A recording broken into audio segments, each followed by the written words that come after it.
जी अस्सलाम वालेकुम everybody. Online वाले लोगों को आवाज़ आ रही है और स्क्रीन आ रही है?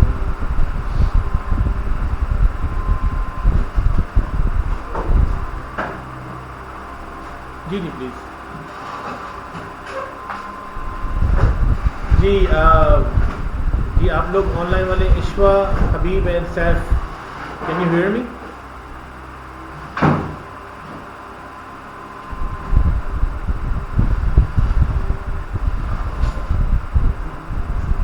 Okay right.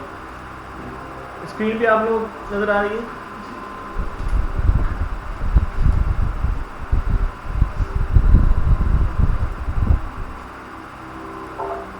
आवाज़ आ रही है, आवाज़ आ रही है। ठीक है ओके। स्क्रीन भी आ रही नज़र?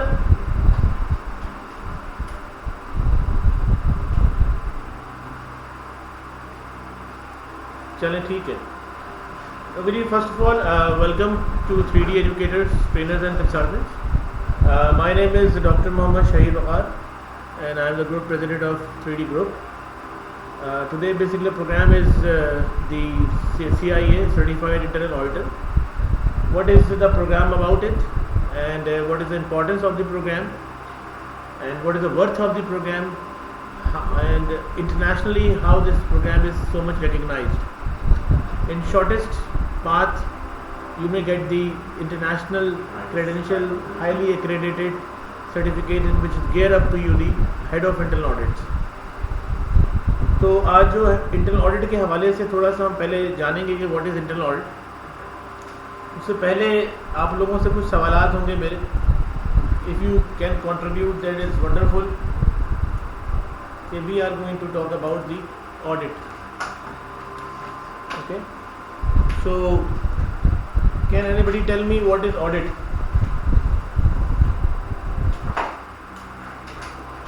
ऑनलाइन वाले लिख भी सकते हैं और चाहे तो बता सकते हैं माइक खोल के, नो इशू। जी जनाब, कोई ऑडिट की तारीफ कर सकता है?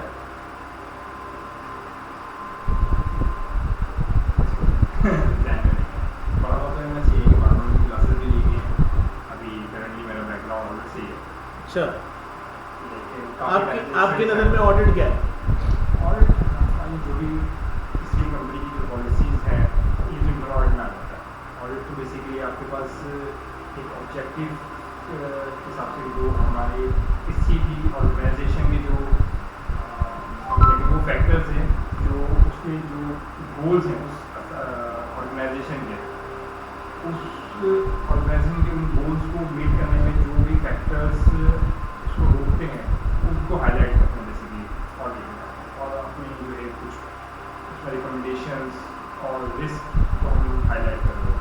बेसिकली वो फैक्टर्स जो किसी भी ऑर्गेनाइजेशन के जो गोल्स हैं उनको मीट करने में उसको हाईलाइट करना है ऑडिट करने में। अगर हम इसे एक लेमैन लैंग्वेज में कहें तो हम ये कहेंगे कि this is check and balance. ठीक है, लेकिन चेक एंड बैलेंस किस चीज़ का, जैसे हमने जिक्र किया काफ़ी हद तक ठीक है, लेकिन हम इसकी प्रॉपर डेफिनेशन भी आगे देखते हैं कि what is the proper definition of audit. Audit की दो बड़ी टाइप्स हैं।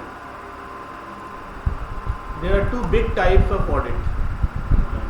Okay, one is called the external and second one is called the internal.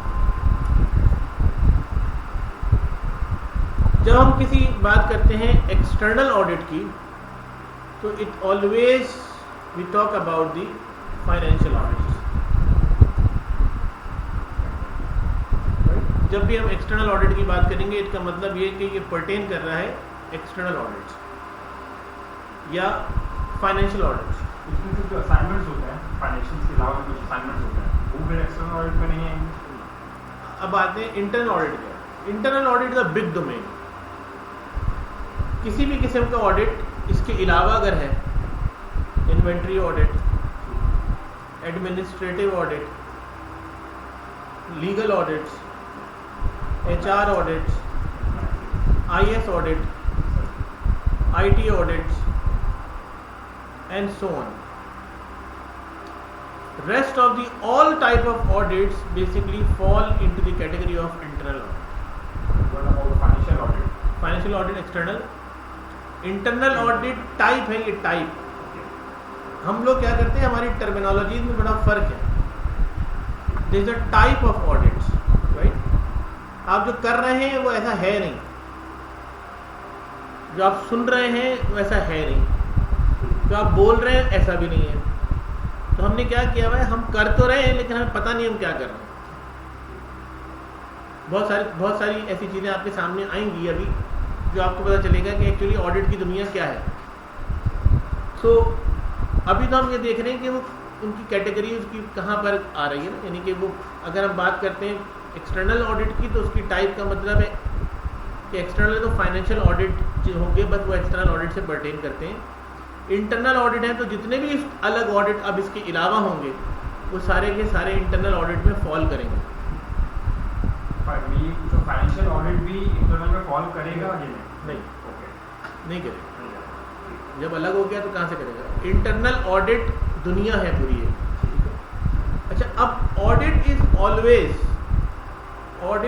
Always recommended to third party.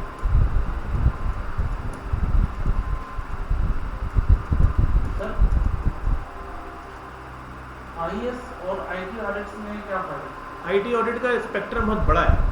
IAS का मतलब सिर्फ information system audit. IT audit में network audit भी आ जाएंगे. वो आईएएस का नहीं है. आईएएस का इटसेल्फ एक बहुत बड़ा डोमेन है. सीसा जो एक सर्टिफिकेशन है वो प्योर आईएएस के ऊपर है. इवन दो कि उसमें नेटवर्किंग का जिक्र ज़रूर होता है लेकिन अब उसका डोमेन भी अलग हो गया है. यानी कि जो सॉफ्टवेयर से रिलेटेड है वो आईएएस के अंदर, आईएएस के अंदर और हार्डवेयर और नेटवर्किंग, नेटवर्क, लॉजिकल, फिजिकल बहुत सारे हैं. तो आईटी ऑडिट में सब है. आईएएस भी शामिल है. आईएएस भी शामिल है. अब ऑडिट जो है with always recommended to third party. अब क्यों रिकमेंडेशन है थर्ड पार्टी की? वो इसलिए एक काम को आप चेक करने जा रहे हैं, आप खुद ही कर रहे हैं, खुद ही चेक कर रहे हैं, तो आप 100% कर देंगे हर चीज़ को, तो बाइसनेस आ जाएगी. तो इस ऑडिट को अनबाइस्ड करने के लिए इसको हमेशा third party audit, third party recommendation दी जाती है कि थर्ड पार्टी से आप करवाएं. अब क्योंकि the cost of the audit is very high, ठीक है, हम उसकी तरफ अभी आएंगे कि वो कॉस्ट है तो वो क्या है. अब नॉर्मली किस तरीके से ये चीज़ को इनकाउंटर किया गया, ऑर्गेनाइजेशन के लिए क्या इम्पोर्टेंट है, कैसे वो उसको चला रही है, किस तरीके से काम हो रहे हैं, उसको देखते हैं पहले. ठीक है, कि सिस्टम क्या है. सिस्टम ये है हमारे पास कि we have actually a governance over here. ठीक है, जो गवर्नेंस है that is board of directors, okay, या any sort of assembly. These are the governance. Governance का काम डायरेक्टिव्स देना है. ठीक है, they actually giving you the different sort of directives.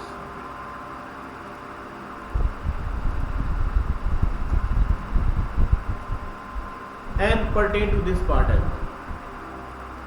अब जब ऑर्गेनाइजेशन खड़ी होती है तो डायरेक्टिव किसके लिए है? ऑर्गेनाइजेशन के लिए. तो ऑर्गेनाइजेशन के अंदर 3 किस्म की मैनेजमेंट अवेलेबल होती है या बनाई जाती है. ठीक है,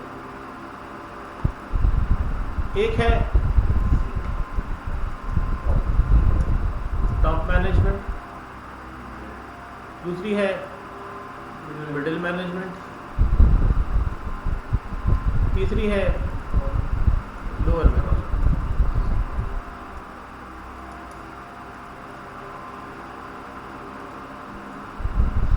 ठीक है, अब इनका काम क्या है? टॉप मैनेजमेंट का काम यह है कि जो डायरेक्टिव्स आए हैं उन डायरेक्टिव्स को स्ट्रेटजी में कन्वर्ट करें.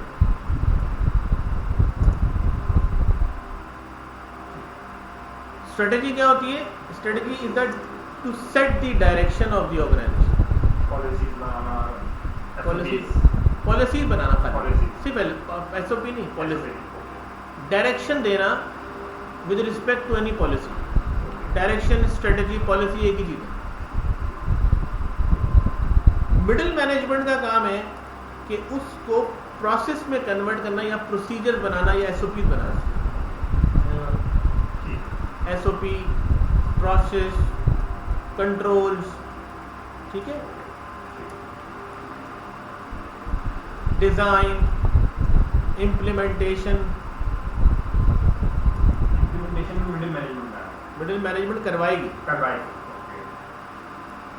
Execution lower management. अब तीसरा पार्ट ये कि लोअर मैनेजमेंट जो है वो उस प्रोसेस को इम्प्लीमेंट करेगी, इन्वॉल्व इन इम्प्लीमेंटेशन, ठीक है, और execution, whatever, controlling, on some extent controlling भी आता है, लेकिन ज़्यादातर कंट्रोलिंग मिडिल मैनेजमेंट ही कर रही होती है। अब ये ऑर्गेनाइजेशन की एक्चुअली क्या है? ये ऑर्गेनाइजेशन की एक नॉर्मली हायरार्की, या इसको आप कह सकते हैं कि ऑर्गेनाइजेशन के ऑपरेशन है, बिजनेस ऑपरेशन, जिस पे ऑर्गेनाइजेशन खड़ी हुई है, काम कर रही है। ऑब्वियसली अब टॉप मैनेजमेंट डायरेक्टिव्स लेकर आती है और स्ट्रेटेजी में डिफाइन करती है, तो अल्टीमेटली वो कोई गोल सेट करती है, सही है ना? और उस गोल को सबने मीट करना होता है। अच्छा, अब ये जो गोल्स हैं ये डिफरेंट हो सकते हैं। एक है ओवरऑल गोल, एक है डिपार्टमेंटल लेवल पर डिस्ट्रीब्यूट कर देना गोल को, ठीक है, और फिर एक है टाइमली डिस्ट्रीब्यूट कर देना गोल को, टाइम लाइन के ऊपर डिस्ट्रीब्यूट कर देना गोल्स को, टारगेट्स, ठीक है, टारगेट डिफाइन कर देना, गोल्स डिफाइन कर देना, ऑब्जेक्टिव मीट कर लेना, सारे ये सारे गोल्स हैं, मैक्रो और मैक्रो लेवल, जो भी आप समझें। अब ये जब सारी चीजें तय हो जाती हैं, तो तय होने के बाद जो गोल मीट होते हैं ऑर्गेनाइजेशन की, जिसको हम कहते हैं जी कि what is the performance of the organisation,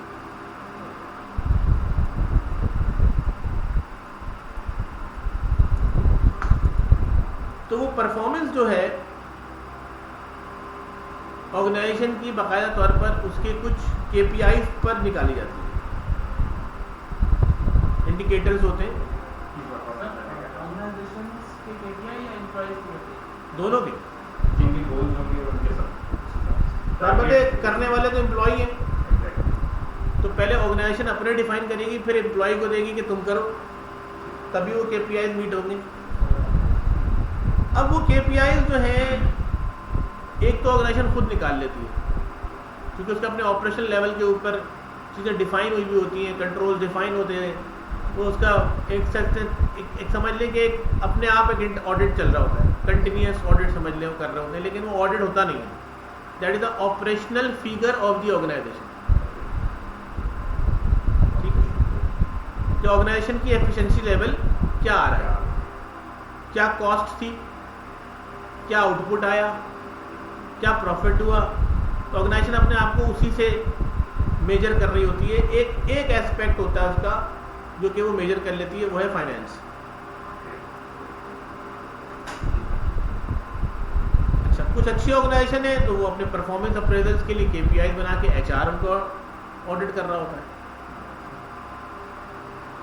लेकिन ये बिल्कुल है, ऐसा बिल्कुल सही काम हो रहा होता है। ऐसा हो नहीं सकता कि कोई भी ऑर्गेनाइजेशन कोई आउटपुट ही नहीं दे रही।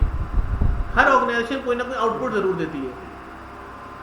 लेकिन क्या है कि ऑर्गेनाइजेशन जब बहुत बड़ी होना शुरू हो जाती है, तो जो स्टेक होल्डर हैं, जो गवर्नेंस में बैठे हुए हैं, उनको ये फिक्र होती है यार कि ऑर्गेनाइजेशन कहीं ऐसा ना हो कि मल्टीपल यूनिट्स पे काम कर रही है, कोई एक ऑर्गेनाइजेशन हिल जाए अपनी जगह से, तो हमारे फिगर्स आउट हो जाए। तो उसके लिए क्या होता है कि ऑर्गेनाइजेशन ने फिर 2 किस्म की कमेटीज बनाती है, ठीक है। एक कमेटी जो होती है उसको कहा जाता है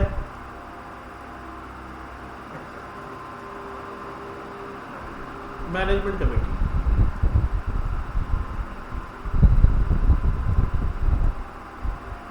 और दूसरी कमेटी जो है उसको कहा जाता है ऑडिट कमेटी। सर मैंने तो ऑब्जर्व किया कि एक अच्छे ऑर्गेनाइजेशन के अंदर 5-6 आप कमेटीज होती हैं अलग अलग तरह की। वो होती हैं, वो होती होंगी। ब्रांचेज हैं हम अभी ऑडिट के पर्सपेक्टिव से बात कर रहे हैं। और बेसिकली वो इन्हीं की ब्रांचेज होती हैं। Management committee is a top committee. Top कर दो, उसमें फिर ब्रेक कर देते हैं। फिर वो उसके ऊपर वो बहुत सारे फाइनेंस कमेटी बनाए, वो प्रोजेक्ट कमेटी बनाए, जज बनाए, स्टीयरिंग कमेटी बनाए, लॉट ऑफ थिंग्स। लेकिन जो असल चीज़ है वो ये है कि जो मैनेजमेंट कमेटी है उसके पास यहाँ से एक रिपोर्ट जाती है, फिर ये हमने ये कर लिया,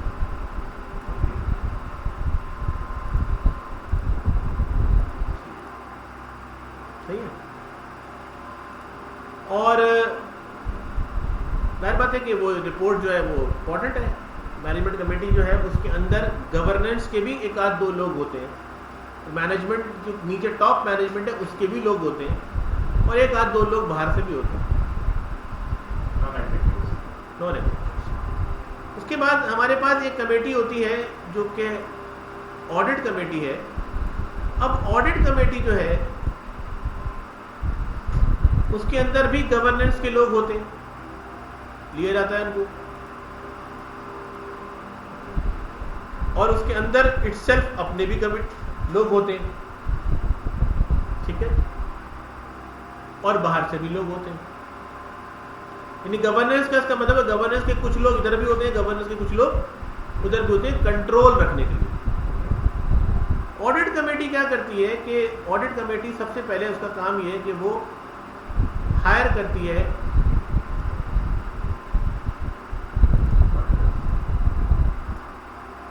नंबर 1 चीफ ऑडिट एग्जीक्यूटिव को,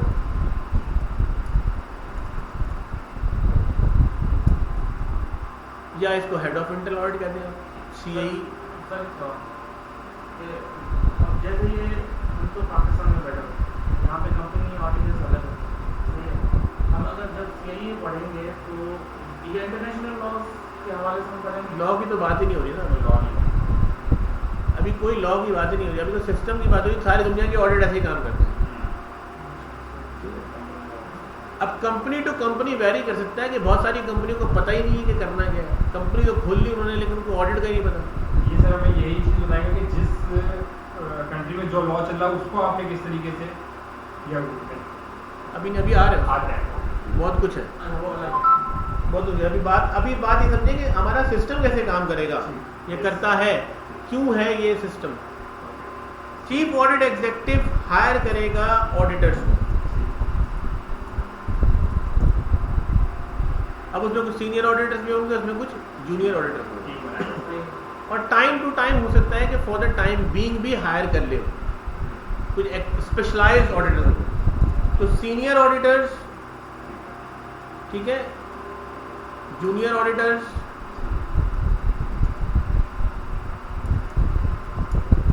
और specialised auditor according to the requirement.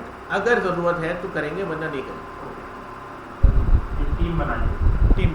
अब कितने चाहिए ये डिपेंड करेगा कि आपने क्या करना है। इसी जगह पे जो एक सबसे इंपॉर्टेंट चीज है वो है ऑडिट चार्टर। ऑडिट चार्टर जब बनेगा तो हम उसके बाद करेंगे क्या होता है।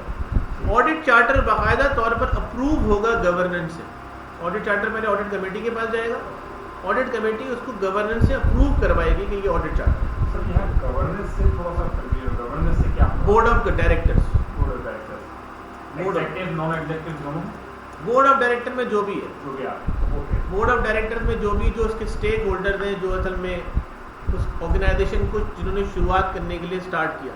अब वो गवर्नमेंट भी हो सकती है, वो नॉन गवर्नमेंट भी हो सकती है, वो पब्लिक लिमिटेड भी हो सकती है, वो प्राइवेट लिमिटेड भी हो सकती है, वो AOP भी हो सकती है, वो प्रोप्राइटरी बेस्ड ऑर्गेनाइजेशन भी हो सकती है। बहुत बड़ी प्रोप्राइटर TCS है, प्रोप्राइटरशिप में कहाँ से कहाँ पहुँच गया, तो एक अरसे के बाद जाके उसने बोर्ड ऑफ डायरेक्टर बनाया। दो सवाल, एक तो ऑडिट चार्टर क्या होता है, उसमें क्या शामिल होता है? वो तो अभी आएगा, वो कौन बनाता है? वो चीफ ऑडिट एग्जीक्यूटिव की जिम्मेदारी है, जिम्मेदारी उसी की है, लेकिन वो एक तरीका होता है बनाने का उसका, वो ऐसे नहीं बन जाता, उसमें एक लंबा काम होता है। लेकिन आप ये समझ लीजिए कि जितने किस्म के ऑडिट कंडक्ट होने साल भर में वो चार्टर में अप्रूव होंगे। ऑडिट प्लान अलग चीज़, ऑडिट प्रोग्राम भी अलग, ऑडिट प्रोग्राम भी अलग चीज़, ऑडिट प्रोग्राम बिल्कुल different है। इन दोनों का इससे कोई ताल्लुक नहीं है। Audit charter is a different thing. Okay. Audit programme तो इटसेल्फ जितने किस्म के ऑडिट होने वो ऑडिट प्रोग्राम कहलाता है, ऑडिट यूनिवर्स कहते हैं आमतौर पर उसको। ऑडिट चार्टर को हम अलग से पूरा डिटेल में पढ़ेंगे। हाँ ऑडिट चार्टर को एक अलग से डिटेल में पढ़ेंगे।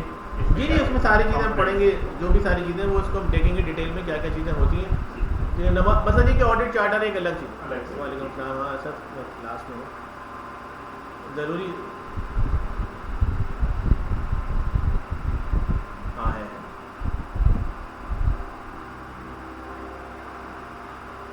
अच्छा तो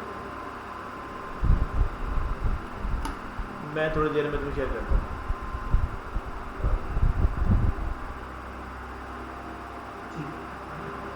ठीक है। सो ऑडिट चार्टर जब बनेगा उसको हम देखेंगे, लेकिन this is one of the major document to conduct any audit. Without having the approval of the audit charter आप लायबल नहीं है कि आप ऑडिट कंडक्ट कर सकते। अब नॉर्मली क्या है कि जब ये ऑडिट चार्टर या ऑडिटर हायर हो गए सारी चीज़ें, तो अब ये लोग आके इस जगह पे ऑडिट कंडक्ट करेंगे, ऑपरेशंस पे ऑडिट कंडक्ट करेंगे। ठीक है। तो जब ये ऑडिट कंडक्ट करेंगे तो जाहिर बात है रिपोर्ट बनाएंगे यहाँ से, पूरी एक सिलसिला है उसका, आप समझते हैं एंगेजमेंट्स होंगी सारी सब चीज़ें। ये मैं आपको सिर्फ बता रहा हूँ अभी कि सिस्टम कैसे काम कर रहा है। ठीक है। उसके बाद बहुत सारी चीज़ें आगे आएंगी। लेकिन जब ये यहाँ से जब रिपोर्ट बन के जाएगी, यानी रिपोर्ट जब रेडी हो जाएगी आपके पास कि जी हमारी रिपोर्ट बन गई है, अब ये रिपोर्ट आप ले लें, तो जाहिर बात है ऑडिटर्स अपनी रिपोर्ट बना लेंगे। ठीक है। और वो सीनियर ऑडिटर के थ्रू होती हुई चीफ ऑडिट एग्जीक्यूटिव को पहुंच जाएगी और ऑडिट कमेटी के पास चली जाएगी। अब ऑडिट कमेटी ने के पास की रिपोर्ट जब जा रही है तो देखिए दो तरफ से रिपोर्ट आ रही है। एक रिपोर्ट आ रही है ऑपरेशन, अभी हो क्यों रहा है ये सारा काम, हो क्यों रहा है ये काम? इसलिए हो रहा है कि मैनेजमेंट कमेटी के पास भी ऑपरेशन से एक रिपोर्ट आई हुई है, वो है ऑर्गेनाइजेशन की परफॉर्मेंस और गोल्स के हवाले से। और ऑडिटर्स ने भी बाकायदा तौर पर अपनी एक रिपोर्ट दी है जो बना दी उन्होंने, और उन्होंने जाहिर बात है उसको चेक किया है कि परफॉर्मेंस क्या है, एक्चुअली वो ये चेक कर रहे हैं। ये दोनों चीज़ें जब यहाँ जाती हैं तो इधर से रिपोर्ट मैनेजमेंट कमेटी के पास जाती है, इधर से ऑडिट कमेटी के पास जाती है। अच्छा, मैनेजमेंट कमेटी के पास जो ऑपरेशन से रिपोर्ट जा रही है, मैनेजमेंट कमेटी को पता है कि इसके अंदर हो सकता है कि कई गैप्स उन्होंने आइडेंटिफाई ना किए। ठीक है। बहुत सारी चीज़ें ऐसी हो सकती हैं जो नहीं बताऊँ। तो वो ऑडिट कमेटी के पास जो रिपोर्ट आई हुई होगी, तो ऑडिट कमेटी जो है वो रिपोर्ट सबसे पहले रीडायरेक्ट करेगी मैनेजमेंट कमेटी को, डायरेक्ट नहीं भेज देगी, बल्कि वो मैनेजमेंट कमेटी को भेजेगी फॉर रिव्यू। इस काम को कहते हैं मैनेजमेंट रिव्यू, और it's basically a mandatory clause. Management review के पास साल में एक दफा उसको रिव्यू करना लाजमी है कि ये दोनों रिपोर्टों का वो रिव्यू कर ले कि यहाँ से क्या हो रहा है, केपीआई इन्होंने क्या बताया, क्या हुआ, और यहाँ से क्या हो रहा है, यहाँ से क्या बताया। अब दोनों ही देखेंगे, कमेटी कोई ऐसी नहीं है, इनको बकाया तौर पर हायर किया जाता है, तो जब ये बैठते हैं तो इनको टीएडीए मिलता है, फ्री में नहीं काम कर रहे हैं। ठीक है। तो ये जब आके आपके पास बैठे हैं और इन्होंने ऑडिट कमेटी ने कहा कि आप रिव्यू कर लें, तो डिबेट होती है, वो कहते हैं यार यूं पचला यहाँ पे बहुत अच्छा काम हो रहा था, किसी ऑडिटर के किसी आदमी से इख्तिलाफ हो गया, उसने बड़ी बैड रिपोर्ट बना के ऊपर भेज दी। तो गवर्नेंस तक बैड रिपोर्ट नहीं भेजी जाती, मतलब कभी भी ये नहीं दिखाया जाता। ऑडिटर का काम ये नहीं कि सबोताज कर दे, he is not a police officer. ठीक है ना, is not behave like a police officer, IIA कहता है। अच्छा, अब जाहिर बात है जो रिपोर्ट बनी है उस रिपोर्ट का मैनेजमेंट रिव्यू किया जाता है कि ठीक है यार, ये लोग कह रहे हैं कि हमारी जो है ना वो 80% जो है ना वो आउटपुट आ गई है यहाँ से, और ये कह रहे हैं कि नहीं यार 70% आउटपुट है।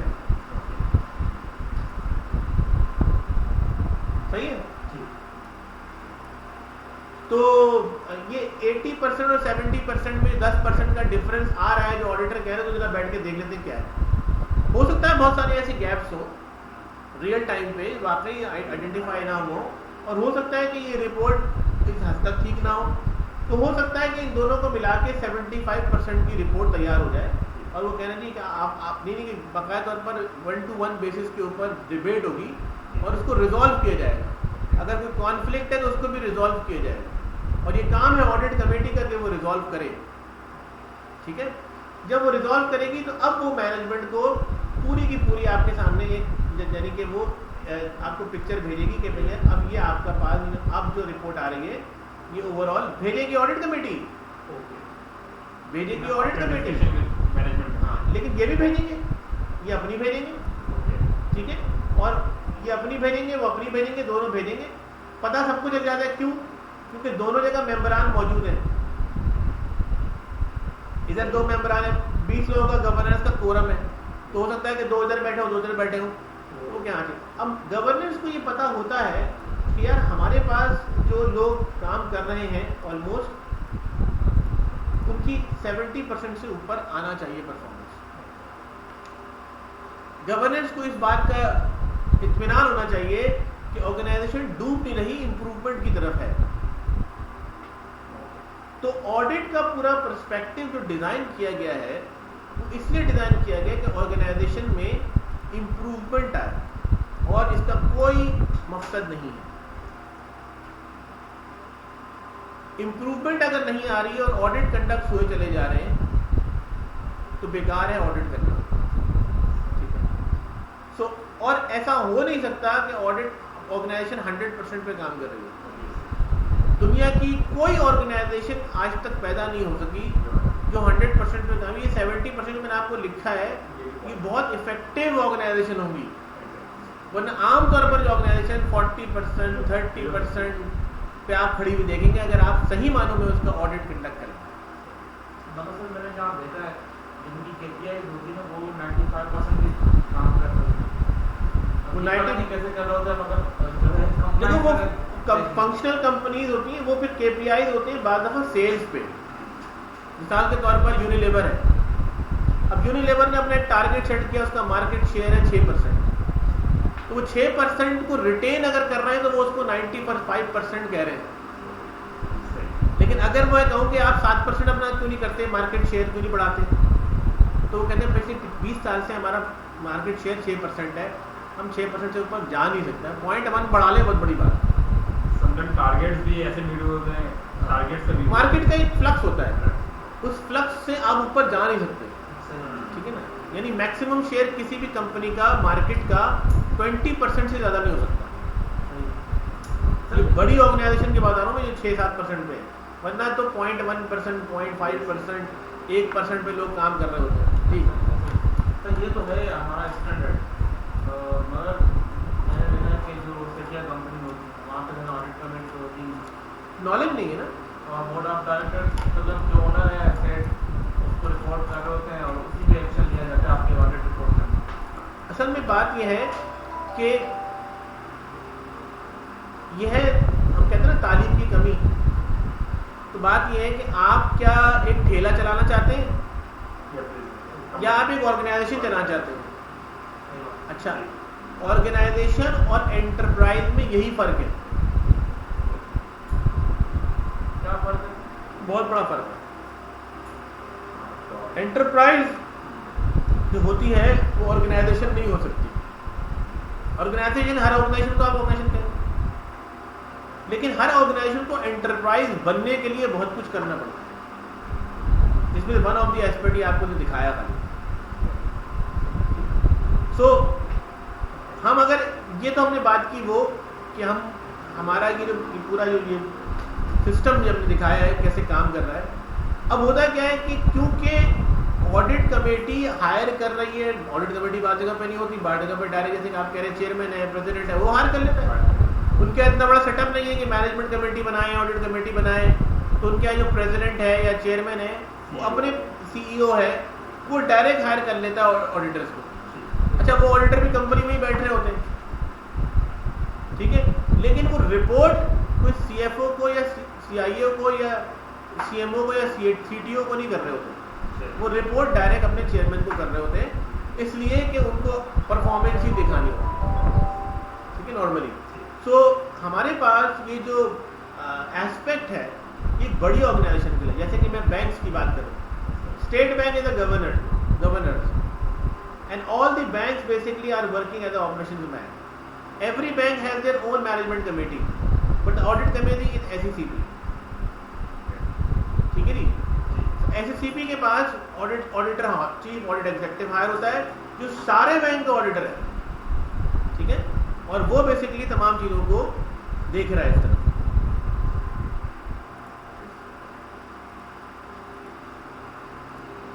जी आप लोगों को क्लियर हो रहा है?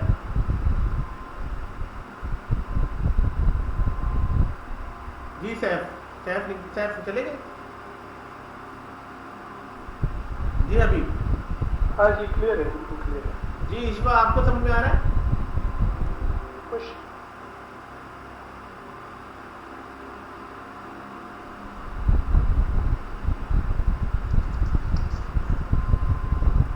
ओके अच्छा, अब आते हैं जनाब हमारे पास के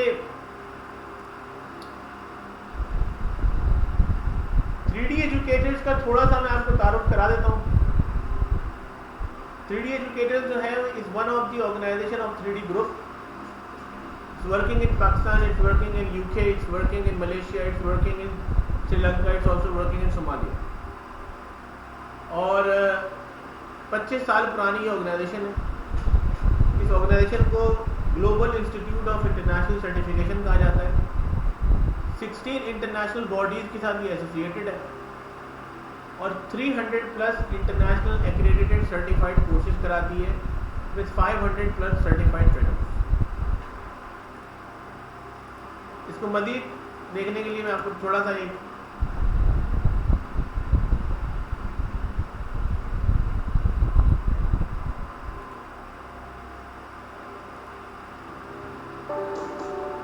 Welcome to 3D Educators, Trainers and Consultants. Global Institute of International Certification. Invest in people, the only asset that appreciates. Our major domains: project management, artificial intelligence, programming and cybersecurity, and digital marketing. And lots of different domains, which covers 300 courses and international certifications. Our international accreditation and affiliation with international bodies.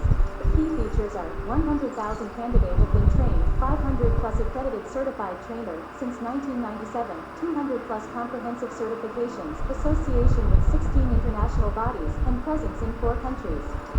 We are offering world-class certification with accredited faculties. They are international consultants, deployed international projects, and work in several countries. They are counselors, leaders, trainers, and consultants. Meet our trainers at 3D Educators. Our 800 clienteles, our existence. Join us wherever you are. The Global Institute of International Certifications. Increase your competency and skills. Register now. Don't waste your time. Thank you. इसका head office जो है that is basically UK London, ठीक है, और faculties घूमती रहती हैं, जाती रहती हैं, आती रहती हैं मुख्तलिफ लेवल के ऊपर। अब ये जो मैंने आपको पूरा एक ऑडिट का थोड़ा सा एक एस्पेक्ट दिखाया, तो नाउ हम काम को जब हम करते हैं, यानी we are going to conduct the audits, हमारे पास डिफरेंट प्रोसेसेस होते हैं, डिफरेंट प्रोसीजर होते हैं ऑडिट करने के। लेकिन इंस्टीट्यूट ऑफ इंटरनल ऑडिटर जो है IIA, it's not a newly institute over the world.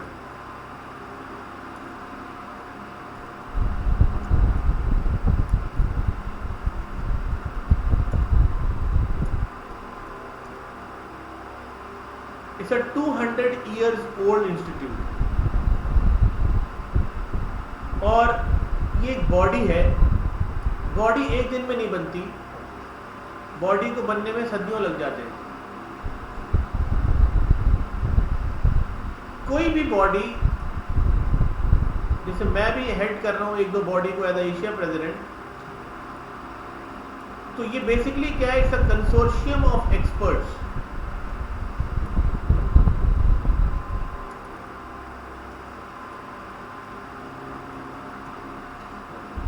Expert वो लोग जिन्होंने अपनी लाइफ दी हुई है एक काम, and then they collect over the world, दुनिया के 179 ममालिक से इन्होंने इकट्ठा किया है, और फिर उनसे पूछा कि जनाब आप किस तरह से ऑडिट कंडक्ट कर रहे हैं, और मुख्तलिफ टाइप के ऑडिट कंडक्ट कर रहे हैं, और फिर उन्होंने प्रोसेसेस डिफाइन किए, और उसके पायलट हर कंट्री में कम से कम 2-2 हज़ार चलाए। उस पायलट की जो एफिशिएंसी आई, उसको लोगों ने इंडोर्स किया, यानी हर मुल्क से एक आदमी उसको इंडोर्स करेगा जो उसका वोकल पर्सन होगा कि भाई ये जो है वाकई इज बेस्ट वर्ड, ठीक है। तो ये हमारे पास इसीलिए बेस्ट प्रैक्टिसेस हैं, इनको अडॉप्ट किया जाएगा तो एरर कम से कम होंगे, उस चीज़ को हम कहते हैं standards.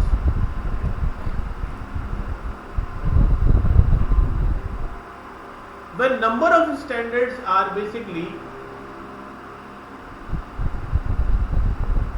work together, when the number of standards are going to be work together, तो उसकी आउटपुट क्या होगी, ठीक है, आप कुछ सोच सकते हैं। सो there is one again thing is going to be developed, that is called framework. क्या होता है, क्या होता है ये फ्रेमवर्क? स्टैंडर्ड्स किस तरीके से इम्प्लीमेंटेड होंगे, किस तरीके से उन पर काम किया जाएगा, और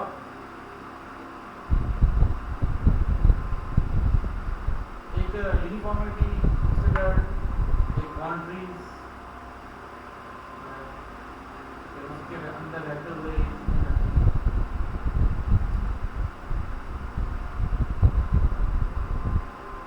हाँ भाई, ऑनलाइन वाला को बताएगा फ्रेमवर्क क्या होता है?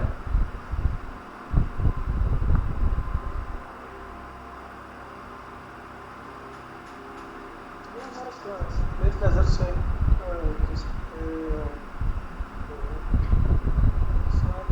काम जो है तो करते हैं कि इस कार्य से इस तरीके से होना चाहिए। यदि जोर से बोले, आवाज नहीं आ रही मुझे।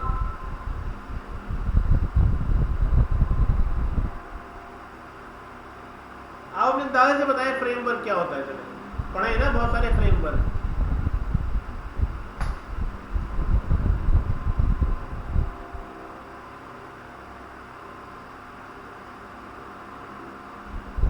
जी ईश्वा,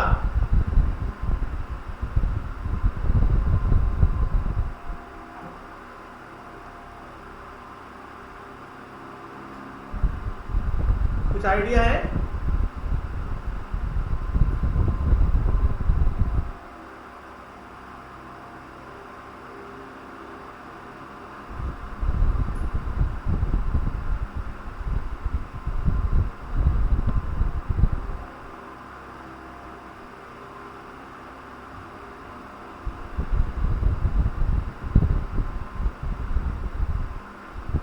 चले देखिए,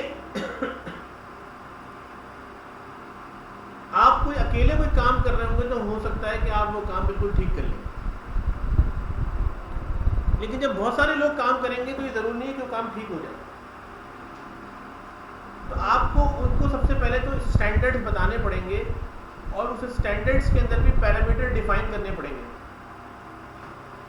लेकिन ये सब काम करने के बावजूद के मुख्तलिफ स्टैंडर्ड्स में बता दूँ उनको, और उसके ऊपर मैं कहूँ कि इसको इस तरीके से आप डिराइव करें, ठीक है। तो इन तमाम काम करने के बाद ऑब्वियसली एक वैसे भी अगर हम बताएं तो उसे वो आउटपुट दे दें,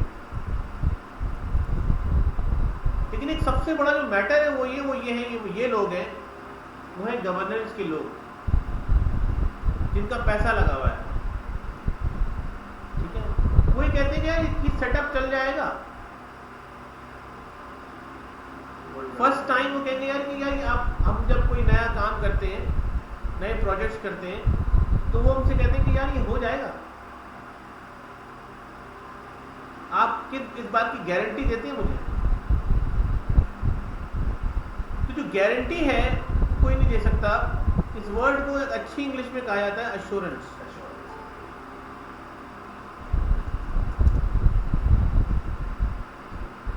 अश्योरेंस क्या है कि मैं ये कहूं कि मुझे अगर रूह अफ़ज़ा बनाना है तो मैं बैठे बैठे उसको कहूँगा यार एक चम्मच ये निकालो, आध चम्मच चीनी डालो और ये गिलास इसमें पानी डालो और उसको घुमा दो, रूह अफ़ज़ा बन जाएगा। So the mixture of the different ingredients on some extent of quantity basically gives you the assurance that's the output.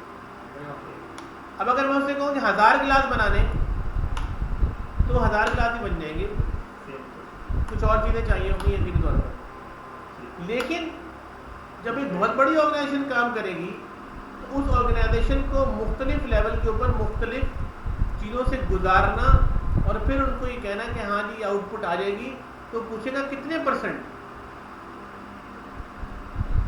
तो मरे से मरा आदमी भी कहेगा ना 50% तो कहेगा।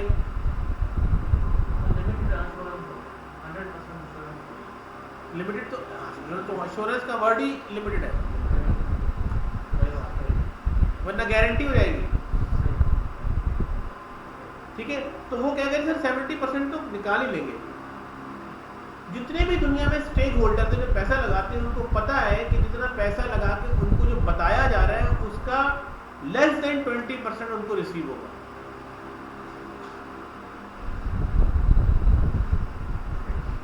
जो पैसा लगाने वाले लोग हैं ना उनकी साइकी नौकरी करने वालों की तरह नहीं होती,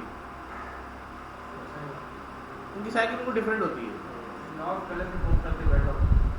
सब पता होता है, ठीक है ना। एक जाहिल आदमी है उसको कुछ नहीं पता, लेकिन उसको सब पता होता है। क्यों?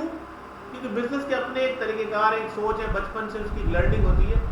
तो फ्रेमवर्क जो है वो आपको ये अश्योरेंस देता है कि आपका ये काम हो जाए।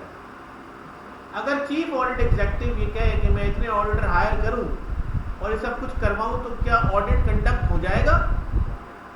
क्या साल भर में भी नहीं होगा ये ऑडिट कंडक्ट? तो उस ऑडिट की कंडक्शन के लिए आईआईए ने आपको एक फ्रेमवर्क दे दिया है, इंटरनेशनल प्रोफेशनल प्रैक्टिसेस फ्रेमवर्क। ये समझ में आएगा कि उस फ्रेमवर्क की मदद से हम ये बता देते हैं कि ये एश्योरेंस दे सकते हैं, लेकिन फ्रेमवर्क है ही पूरा फ्रेमवर्क। सीआईए का जो कोर्स है वो 3 कोर्सेज हैं, वो है ही फ्रेमवर्क। और ये फ्रेमवर्क एक दिन में नहीं होगा, 1 साल का टाइम है।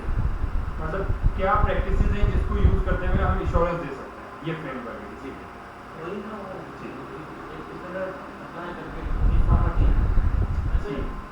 अब बात ये है कि आप ये फ्रेमवर्क अप्लाई करेंगे, वो कहता है कि आप करें।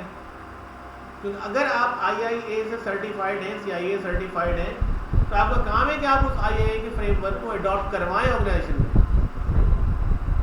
क्योंकि ये उनके नॉर्म्स में से है। अब जाहिर बात है कि ये जो पूरा ओवरऑल जो ऑडिट है उसकी कुछ चीज़ें हैं जिसके ऊपर वो खड़ा हुआ है। पहली चीज़ तो आईपीपीएफ, दूसरा है कि ऑडिट की डेफिनेशन, तीसरा उसके स्टैंडर्ड्स, चौथा उसकी टर्मिनोलॉजीज, पांचवा ड्यू प्रोफेशनल केयर, छठा प्रोफिशिएंसी और सातवां कंटिन्यूअस प्रोफेशनल डेवलपमेंट। ये 7 चीज़ें ऐसी हैं जो बेसिकली एक आईआईए के फ्रेमवर्क में रहते हुए यकीनी तौर पर ऑडिट कंडक्ट करेंगे। सर हम टर्म यूज कर रहे हैं ऑडिट, ये फ्रेमवर्क सिर्फ इंटरनल ऑडिट के लिए या ऑडिट के लिए? Internal audit, just internal audit. External audit का तो काम फाइनेंशियल ऑडिट है। फाइनेंशियल ऑडिट के भी बहुत सारे पार्ट हैं। ये फ्रेमवर्क वहाँ एप्लीकेबल नहीं है, एक्सटर्नल नहीं बनाया नहीं गया है। एप्लीकेबल तो हो सकता है, बनाया नहीं गया। नहीं सर, वो उसके अलग से स्टैंडर्ड्स हैं, उसके बहुत स्टैंडर्ड हैं, आईआईए स्टैंडर्ड्स हैं, उसके बेताजा स्टैंडर्ड हैं। उस स्टैंडर्ड पर हमें ज़रूरत ही नहीं। इसके अलग स्टैंडर्ड हैं और उसके अलग स्टैंडर्ड हैं। जो आईएएस के अपने स्टैंडर्ड हैं, इंटरनेशनल अकाउंटेंसी स्टैंडर्ड्स मौजूद हैं, और एफआरएस के अपने आईएफआरएस के अपने स्टैंडर्ड हैं। तो उनके अपने स्टैंडर्ड हैं, वो अपने स्टैंडर्ड से सारी चीज़ें देखते हैं, तो उनकी चीज़ें बड़ी डिफाइंड है।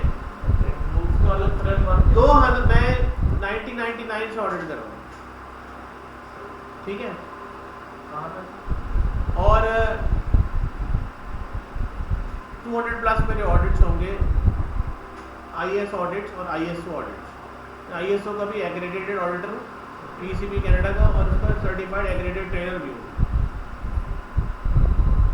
जो सर्टिफिकेशन होती हैं SGS से मैंने बहुत ऑडिट्स किए, पाकिस्तान और SGS लंदन से।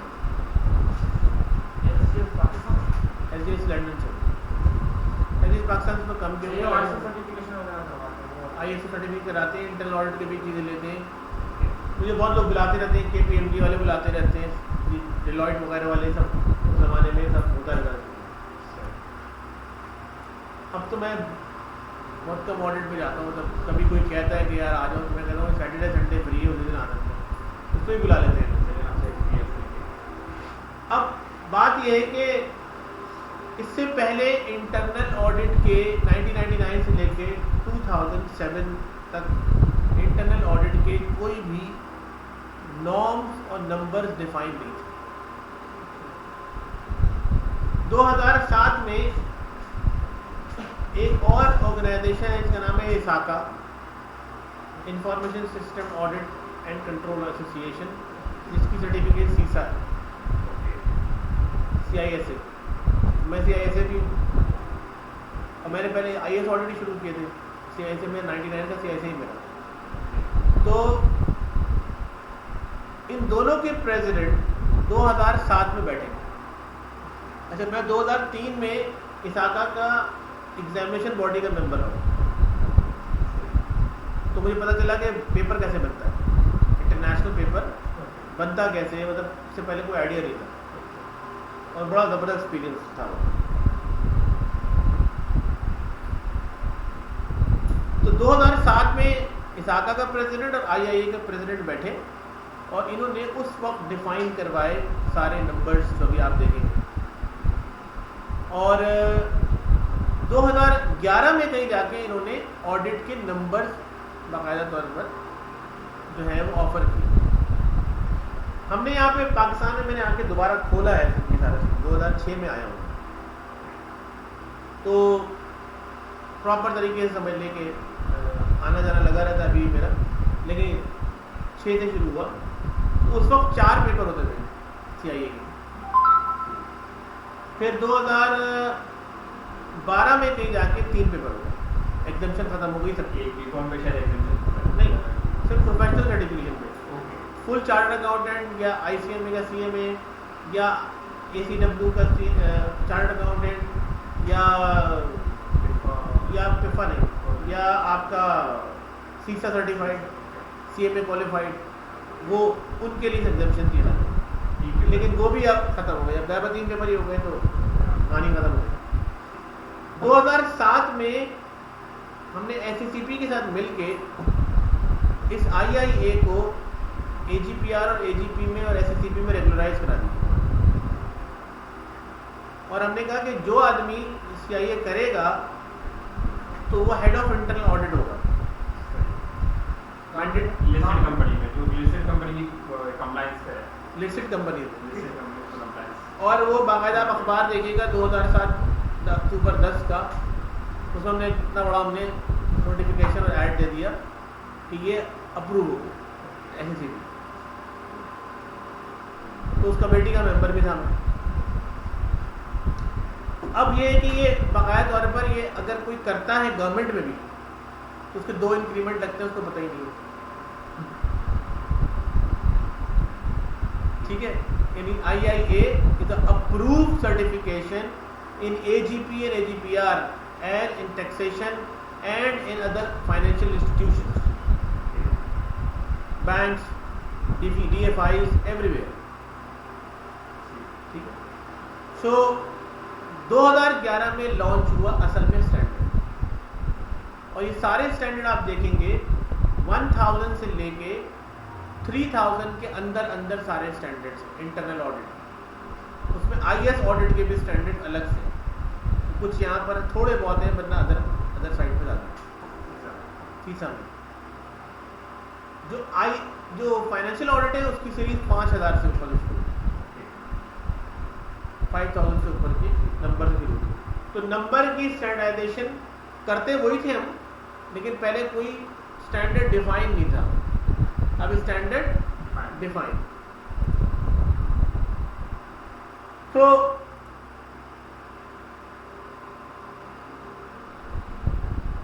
अब इस फ्रेमवर्क में जो मजीद चीजें शामिल की गई,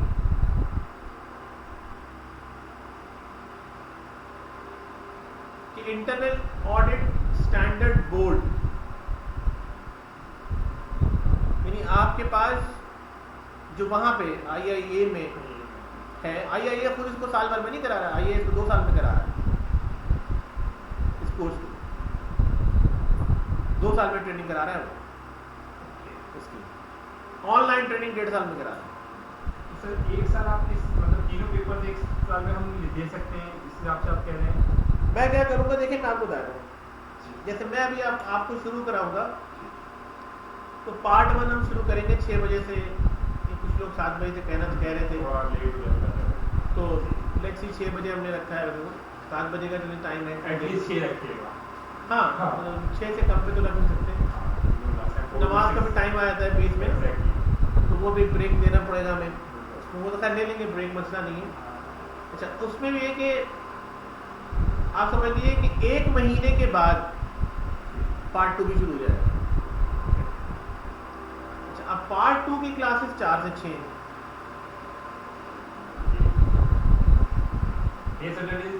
सैटरडे। वो क्यों है, उसकी वजूहत क्या है कि पार्ट 1 की जब आप बेसिक बहुत सारी चीज़ें पढ़ लेंगे, तो पार्ट 2 आप साथ साथ शुरू कर देंगे। पार्ट 1 2.5 महीने में ख़त्म होगा, पार्ट 2 3 महीने लगते हैं, बल्कि 3.5 महीने लगते हैं। लेकिन पेपर की मेरी रिकमेंडेशन ये है कि आप पार्ट 2 के बाद पेपर दें, जब दोनों की ट्रेनिंग आपकी हो जाए। अभी लास्ट मेरा बैच, आज उसकी आखिरी क्लास देनी थी, मैंने छोड़ दिया, अभी एक क्लास और लेनी है, तो उस बैच में से क्लियर कर लिया लोग, वो सारे के सारे ऑनलाइन पढ़ रहे हैं, कोई भी फिजिकल नहीं पढ़ रहा। तो 7 लोग थे, 7 में से 6 ने जो है वो पार्ट 1 क्लियर कर लिया है, और 4 ने पार्ट 2 भी क्लियर किया। अब पार्ट 3 पढ़ेंगे। 7 पार्ट 1 पार्ट 2 या अलग अलग? पार्ट 1 पार्ट 2 नहीं, आपने पार्ट 3 पढ़ेंगे ना। तो पार्ट 3 अलग है, पार्ट 3 पूरा 70% IAS ऑडिट है और IT ऑडिट समझ लें आप, मतलब 30% मैनेजरियल ऑडिट है। पार्ट 1 पार्ट 2 भी एक साथ अटेम्प्ट किया या अलग अलग? अलग अलग ही देंगे, पेपर तो अलग अलग ही है, लेकिन बात ये कि एक तैयारी उनकी, मैंने उनको बता दिया कि भाई आपने ये 2 महीने में आपके पास, मेरे पास आप तैयारी शुरू कर देंगे 2 पेपर की। तब आप पेपर की तैयारी में, तो आपकी खुद की तैयारी में 6 महीने में जाके होगी, क्योंकि मैं आपको हर ये जो कोर्स है इसकी किताब अवेलेबल नहीं है अभी तक सही।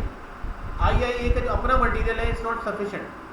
वो जो ग्लैम वाले हैं, वो बाकी जो बुक्स हैं, वो पुरानी वाली अच्छी थी, अब बिल्कुल बेकार है नई वाली। पुरानी वाली पुराना कोर्स चेंज हो गया ना 2019 में, तो ये भी चेंज हुआ है ना? 2019 में ये कोर्स पूरा चेंज हो गया, और 2019 के बाद मैंने बनाया इसका पूरा मटेरियल मैंने खुद बनाया, और हर चैप्टर के मैंने तकरीबन 60 क्वेश्चन बनाए, तो एक पार्ट के 600 क्वेश्चन दे रहा हूँ मैं कि आप करें। जब आप करते हैं, गुजरते हैं उससे, अल्हम्दुलिल्लाह पास हो रहे हैं लोग, समझ रहे हैं आप? इसमें सर मतलब सेल्फ स्टडी कितनी है? जैसे बाकी सेल्फ स्टडी ये कि आपने चैप्टर पढ़ लिया मुझसे, उसके बाद हम रिव्यू कर लें इसको, तो मैं पढ़ाऊंगा आपको ऐसे कि आप खुद ही, आपको हिफ्ज़ हो जाएगा, मतलब एक तरह से चीज़ें जो समझने की होती हैं वो समझने की है। पेपर में कोई रटने की चीज़ आएगी नहीं, स्टैंडर्ड कोई आपसे पूछेगा नहीं, तो जो क्वेश्चन आंसर है वो करने हैं आपने। अब एक हफ्ते में 60 क्वेश्चन आप कर लें, अच्छा वो होंगे नहीं आपसे शुरू में, वो होंगे नहीं आपसे, जब आप पूरा कर लेंगे पार्ट 1 के, तो फिर दोबारा बैठे करने के लिए, क्योंकि क्वेश्चन जो हैं वो पूरे सिनेरियो बेस्ड है। ठीक है, स्टैंडर्ड बिल्कुल नहीं पूछेगा, स्टैंडर्ड के हवाले से क्यों पूछेंगे, वो रट्टा थोड़ी लगवा रहे हैं आप। पूछने में हमारा ऐसा नहीं है कि आपको कोई डेफिनेशन लिखनी है कि इस तरह की, ना डेफिनेशन ना नंबर, ना नंबर, सिनेरियो पूछेंगे, और ये एक कनेक्टेड सिस्टम है, ये कनेक्टेड सिस्टम है। तो इन्होंने हर चीज़ बड़ी डिफाइन की है। मिसाल के तौर पर अब देखिए, बोर्ड के बाद एथिक्स कमेटी है। अब एथिक्स कमेटी क्या कर रही है? एथिक्स कमेटी का बहुत बड़ा रोल है आजकल दुनिया के जो बड़े बड़े जो ऑर्गेनाइजेशंस हैं। जैसे मैं जब ऑलरेडी बाहर काम कर रहा था तो मैंने रॉयल फैमिली के ग्रुप के साथ काम किया हुआ है, उन्हीं के साथ मैं काम कर रहा था। मैं पूरे इंग्लैंड का और यूरोप का और फार ईस्ट का हेड था। लास्ट मैंने जब उनको छोड़ा है तो मैंने उसको वहाँ पे उसको छोड़ा। चीफ माइक्रोसॉफ्ट का चीफ आर्किटेक्ट ऑफिसर था, फिर ऑरेकल का हो गया, फिर मैंने इनको ज्वाइन किया। ये जो कंपनी है, इन्होंने मुझे खुद ही कहा कि आप हमारे साथ ज्वाइन करो। वो प्रोजेक्ट की कंपनी, प्रोजेक्ट्स में आ गए। तो प्रोजेक्ट्स की दुनिया बिल्कुल एक अलग दुनिया है। फिर तो मैंने मतलब समझने के ये सब चीज़ें मेरी तरफ एक तरफ थी और हम बड़े बड़े प्रोजेक्ट्स डिज़ाइन कर रहे होते। तो मैंने तकरीबन 8-10 साल 11 साल यही किया उनके साथ। अभी भी कर रहा हूँ, मतलब still I am a group director. तो अभी भी मेरे पास जो असाइनमेंट्स आते हैं तो वो मुझे बुलाते हैं, तो मैं फिर चला जाता हूँ थोड़े दिन के लिए। लेकिन अब बहुत डिटेल में जो बताए फुल फ्लैश आप देख रहे होते हैं वो नहीं दिखता। तो अब ये है कि वो वहाँ पर एथिक्स का बहुत ख्याल है। यानी एक चीज़ है जो कि मैं मिसाल के तौर पर मेरी एक कंपनी के साथ बाइंडिंग हो गई है और मैं कहता हूँ जी कि मैं ये आपकी फला चीज़ को सेल करूँगा, या मैं आप ये सेल करें, मैं ये सेल करूँगा। जैसे मर्जर हो जाते हैं, बड़े बड़े मर्जर, GSK का मर्जर आप देखिए कितना बड़ा मर्जर था दुनिया का, ठीक है ना। ग्लैक्सो बीचम स्मिथ क्लाइन एंड आपके जो है वो वेलकम सब एक हो गए थे।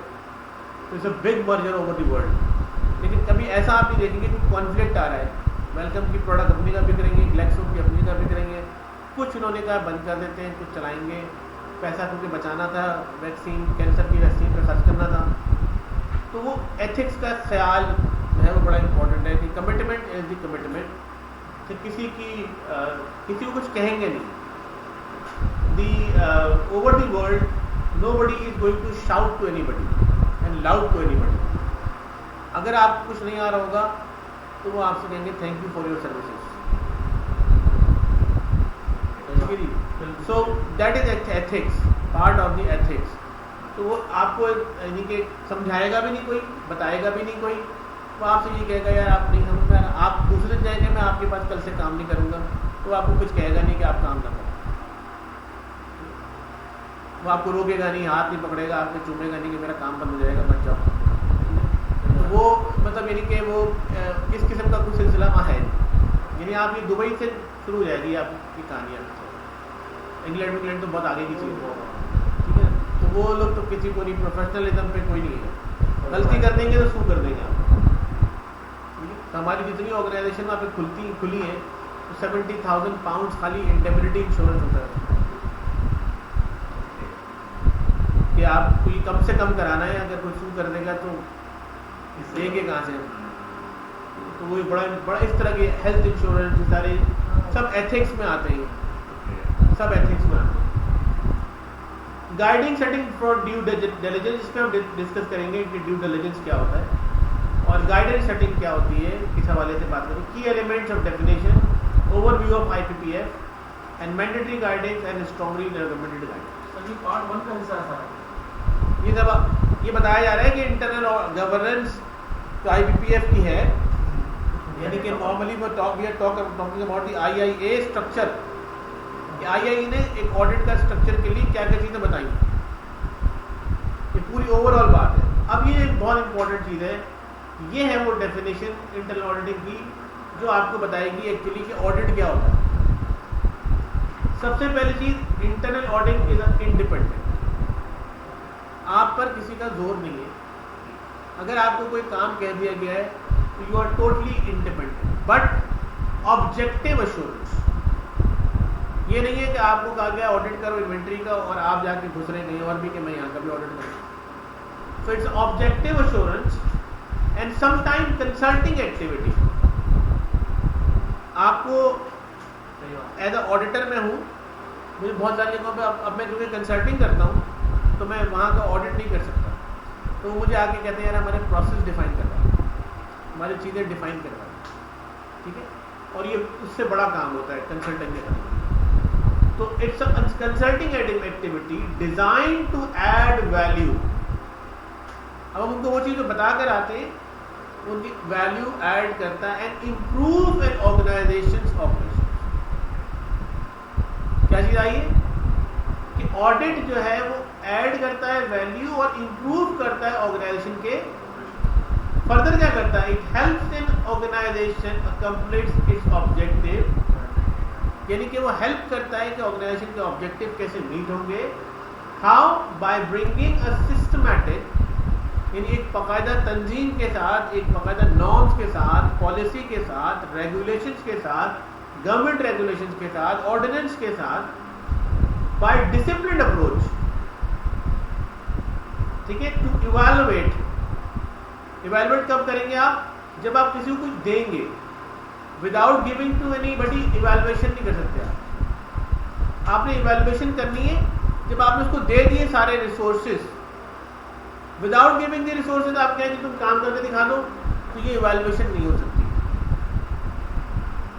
इसका मतलब है कि ऑडिटर ये भी चेक करेगा कि whether you talk about the evaluation, so either we have given the all the resources or not, ठीक है, and improve the effectiveness.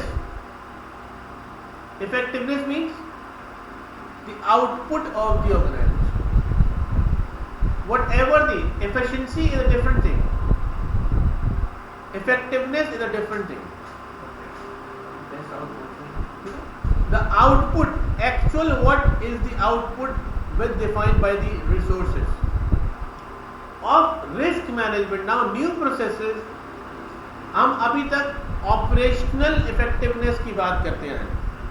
We are never ever basically use the risk management techniques in audit.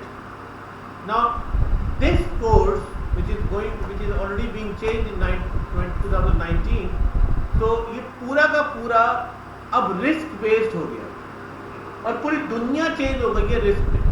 यानी कि आई my self like, मैं बहुत सारी certification है मेरे पास, तो उन सर्टिफिकेशन की जितनी भी चीज़ें उन सब में बहुत ज़्यादा रिस्क की इन्वॉल्वमेंट हो गई है। So effectiveness with respect to risk management, control and governance process.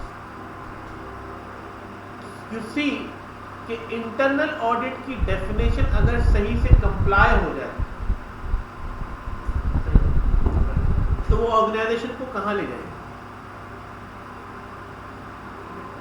So it is highly important to all the auditors जो इस बात को समझें कि हमारा मकसद जो है वो एक्चुअली पुलिस वाले की तरह रिएक्ट करना नहीं है, कॉन्फ्लिक्ट डेवलप करना नहीं है।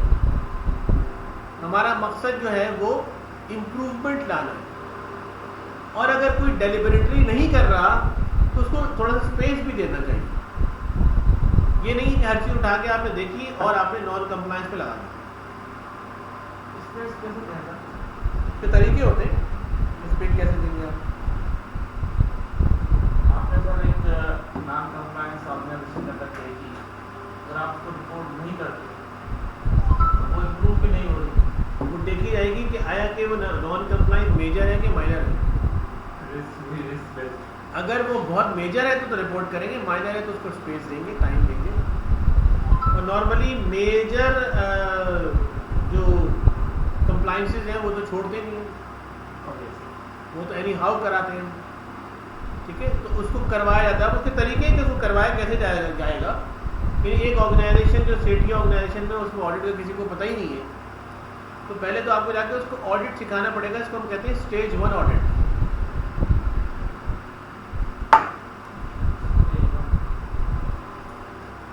ठीक है ना, हमें ऑर्गेनाइजेशन के चार्टर में भी उसको बताना पड़ेगा कि भाई ये this people are have no knowledge about the audits and its importance. तो पहले तो हमें उनको बुला के काउंसलिंग करनी पड़ती है कि भाई आओ बैठो, हमसे मीटिंग करो, हम आपके पास क्यों आए या आपकी ऑर्गेनाइजेशन में क्यों भेजा है। तो हम आपको कोई शिकायत करने नहीं आए, बल्कि हम मिलकर काम करेंगे कि how we can improve the organisation. तो you have to, might be you can not be able to detect the different sort of gaps, लेकिन वो गैप्स जो हैं उसको किस तरह से ओवरकम करें, ठीक है। तो वो कहेगा यार मैं नहीं कर सकता, मेरे पास रिसोर्सेज नहीं है, मैं कैसे करूँ। आप मेरी शिकायत लगा के लेके जा रहे हो कि मेरी परफॉर्मेंस लो हो रही है, तो आपकी परफॉर्मेंस लो हो रही है, हमें लिखेंगे कि रिसोर्सेज नहीं, क्योंकि हमें उसकी प्रॉपर जस्टिफिकेशन देनी है कि व्हाई वी ऑब्जेक्ट।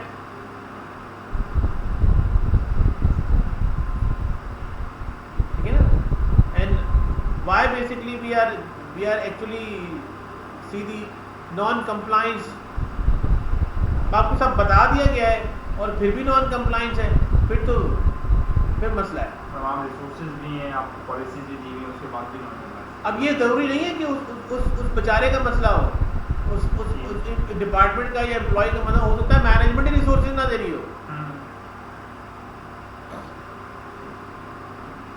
ठीक है, so as far as concern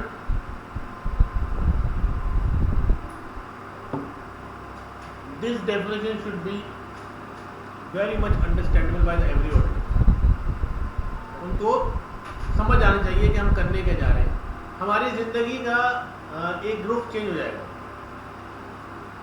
अब तक जब ऑडिट में करते आए वो ऑडिट नहीं चाहिए, ठीक है। पेपर में पास करने के लिए ऑडिट चाहिए और यही इंप्रूव करेगा आपकी ऑर्गेनाइजेशन को, ठीक है। रिकमेंडेशन देते हैं, जैसे आपने कहा कि रिसोर्सेज का इशू, तो सेट का कहना होता है कि भाई हमने आपको रखना है कॉस्ट कटिंग के लिए, आप जो है कॉस्ट बढ़ा दें। नहीं, ऐसा नहीं होगा। फिर आप पूरा रैशनल देंगे ना उसको। आप ये कहेंगे कि सर अगर ये इन्वेस्टमेंट आप कर देंगे तो ये आउटपुट आएगा, कॉस्ट बेनिफिट एनालिसिस। आपको बैलेंस स्कोर कार्ड बनाना पड़ेगा। अगर सर हम तो मैनेजमेंट को इन्फॉर्म करेंगे ना कि भाई ये चीज़ें हैं, आप उसको दे दो। आप मैनेजमेंट को इन्फॉर्म करेंगे, आप अपने ऑडिट कमेटी को इन्फॉर्म करेंगे। ऑडिट कमेटी मैनेजमेंट से पूछे, और ऑडिट कमेटी नहीं है तो सेठ से को बना दो एक ऑडिट कमेटी। कहलेंगे सर इसका आपको फायदा है, इधर से अलग रिपोर्ट आएगी, इधर से अलग रिपोर्ट आएगी, दो तरफ से रिपोर्ट मिलेगी आपको। समझ रहे आवाज? तो असल में लिटरेट करना पड़ता है। ये जरूरी नहीं है कि सेठ को, ये बड़ी बड़ी ऑर्गेनाइजेशन में मैं गया हूँ, मुझे वहाँ भी लिटरेट करना पड़ा लोगों को। नहीं, मल्टाइनेशंस को तो पता होता है, मल्टाइनेशंस का मसला नहीं है, मल्टाइनेशंस को तो सब पता है, वो बिल्कुल उसी तरीके से काम कर रहे हैं। Good organisation like State Bank, PSO and क्या नाम है उसका, ये ब्रिटिश पेट्रोलियम या पाकिस्तान पेट्रोलियम, इस तरह की जितने organisation they are very good. मतलब वी आर ऑडिट्स पे हर चीज़ में उनको पता है सभी। बैंक्स में काफ़ी ज़्यादा, बैंक्स में तो होता ही होता है, वहाँ तो स्टेट बैंक की अप्लाई है ना, ठीक है। लेकिन वो चीज़ की बात कर रहा हूँ मैं जिसमें हम मैन्युफैक्चरिंग में इन्वॉल्व हैं, ठीक है, या हमारे सप्लाई चेन सिस्टम में इन्वॉल्व हैं, और अगर वो कुछ सेठिया ऑर्गेनाइजेशन है तो या वो थोड़ी सी बड़ी हो गई है, मिसाल के तौर पर यहाँ पर बहुत सारी ऐसी ऑर्गेनाइजेशन है जो कि बहुत अच्छा रन कर रही है अपने आप को, ठीक है ना। They have a very good market reputation, pharmaceutical companies हैं बहुत सारी, ठीक है, अच्छी रेपुटेशन है उनकी, लेकिन हो सकता है कि वो इन नॉर्म्स को फॉलो ना कर रही हो। अगर वहाँ पे मल्टीनेशनल से कोई लोग निकल के गए तो फॉलो कर रहे होंगे, वो करवा भी रहे होंगे, क्योंकि उनको पता है कि इससे इम्प्रूवमेंट आनी है, ठीक है ना। उनके ओवरऑल एक सिस्टम है, ओवरऑल 5 दिन का काम करने का जो सिस्टम है वो ऐसे नहीं है कि 2 दिन आप छुट्टी करें और 5 दिन काम करें, ठीक है ना। वो सिस्टम के पीछे पूरी एक साइंस है, उसकी पूरी कैलकुलेशन है, वो कैलकुलेशन 5-5 साल पे बेस करती है। तो ऑर्गेनाइजेशन की वर्किंग, उसकी अपनी आउटपुट और फिर उसकी ग्रोथ, ये उस ऑर्गेनाइजेशन की लेके जाएगी। फॉर एग्जांपल मैं आपको जस्ट एक मिसाल दे रहा हूँ, उसको मैं स्टॉप कर देता, ठीक है। इंटरनल एक्सटर्नल ऑडिट के बाद ये वो ऑडिट है जो ऑडिट के अंदर हम एक और काम कर रहे हैं, that we talk about the surface level audit, ये सारे कौन से ऑडिट है? Surface level audit. फिर एक होता है जिसको हम कहते हैं डिटेल ऑडिट।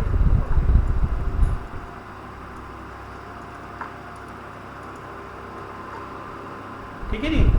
डिटेल ऑडिट वो होता है जब हम उसकी बाल की खाल उतारते हैं। फोरेंसिक ऑडिट नहीं, फोरेंसिक नहीं होता। ठीक है, मिसाल के तौर पर मैं आईटी में मिसाल देता हूँ। एक सॉफ्टवेयर का फंक्शन है, वो ये करता है कि जब उसमें ये इनपुट जाता है तो वो प्रोसेस होकर एक आउटपुट निकाल देता है। ठीक है, रिपोर्ट बन जाती है, बैलेंस शीट आ जाती है। अब मैं कहता हूँ नहीं यार, मुझे अभी भी यकीन नहीं है इस बैलेंस शीट के ऊपर, इस सॉफ्टवेयर की कोडिंग खोलो और इसके फंक्शन चेक करो और एक एक चीज उसके ऊपर जो है ना उसको चेक करो। ठीक है, that is called detail audit. यानी एक तो ये कि 2 जमा 2 4 कर रहा है या नहीं कर रहा, जो हम वॉक थ्रू में कर लेते हैं, वॉक थ्रू परफॉर्म एक एक फिर उसकी बैक पे भी चले जाएंगे जी, कोडिंग वगैरह वो प्रॉपर, वो बहुत स्पेसिफिक होगा, वो बहुत स्पेसिफिक होगा, बहुत डिटेल होगा।